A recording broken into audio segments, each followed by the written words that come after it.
Namo Phat. Good morning. Thank you for joining us for a daily practice check-in. Listen, listen, listen. This beautiful sound calls us back to our true home.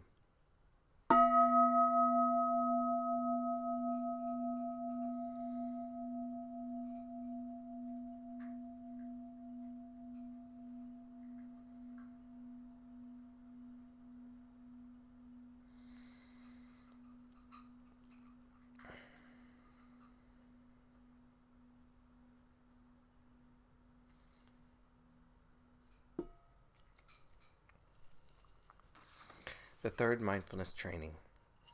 Aware of the suffering caused by sexual misconduct, I vow to cultivate responsibility and learn ways to protect the safety and integrity of individuals, couples, families, and society. I am determined not to engage in sexual relations without love and a long-term commitment. To preserve the happiness of myself and others, I am determined to respect my commitments and the commitments of others. I will do everything in my power to protect children from sexual abuse and to prevent couples and families from being broken by sexual misconduct.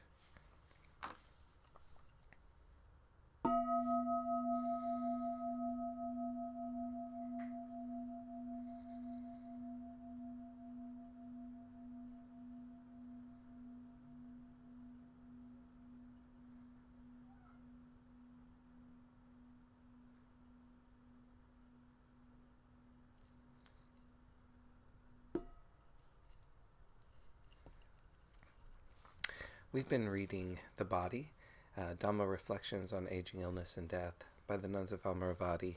And right now we're in a Dhamma talk by Ajahn Sundara on aging, illness, and death.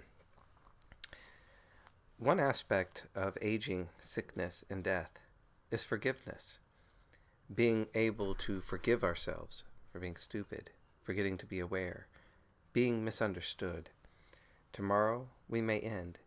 So we do not hold on to grudges, fears, projections, perceptions, or views, the strong ideas we have about ourselves and others. It is so important to develop that lightness, which is part of letting go. But letting go calls for skills. It's not just sitting on the cushion. There's reading the suttas, reflecting on the teachings, encouraging oneself. Sometimes we need to talk to ourselves too.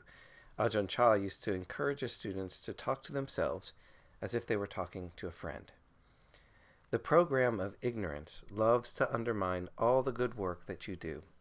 In the poems of enlightened monks and nuns from the time of the Buddha, even though they are enlightened, Mara still has the guts to come and say to a nun, "What are you doing here, sister? You could be having such fun in life. You could have a husband and make lots of merit and enjoy all the sensual pleasures of the world, instead of looking gaunt and miserable." And the nun says, "I know you, Mara. I've seen the limitation of sense pleasures. Thank you very much." We need to remember the goal of our path. If we lose sight of the purpose of practice, we can easily get lost. Aging, sickness, and death remind us to reflect on the purpose of this journey of life. Sometimes we can cling to practice so desperately that we may actually lose the moment of insight, of awakening. We forget that in many stories, enlightenment happens at the most unexpected moment. For example, one bhikkhuni, disciple of the Buddha, Pattakara, became enlightened as she put out the wick of her lamp. It wasn't as if she was straining and feeling, "It's coming, it's coming." She just extinguished her lamp, and there was enlightenment. Venerable Ananda, the Buddha's cousin and devoted attendant, spent a whole night contemplating the body. The story tells us that as he went to lie down, before his head touched the pillow and after his feet left the ground, in that interval, his heart was liberated from taints, and he became an arhat. We are programmed and conditioned into always wanting something, wanting some proof of the value of our practice, and preferably now, not tomorrow. I will do it only if it works, and if it doesn't work, I'll give up. But we can learn not to expect anything, and just remember these reflections. I am of the nature to age. I have not gone beyond aging. I am of the nature to sicken. I have not gone beyond sickness. I am of the nature to die. I have not gone beyond dying. The recollection which follows them, all that is mine, beloved and pleasing, will become otherwise, will become separated from me, can come as a hard truth to consider. Everything will be separated from us. That teaches us to remember to enjoy fully what is here with us now, as one day it will be gone. Worrying about when it will go, or being miserable while it is present, and thinking too much about the future, will spoil the joy of life.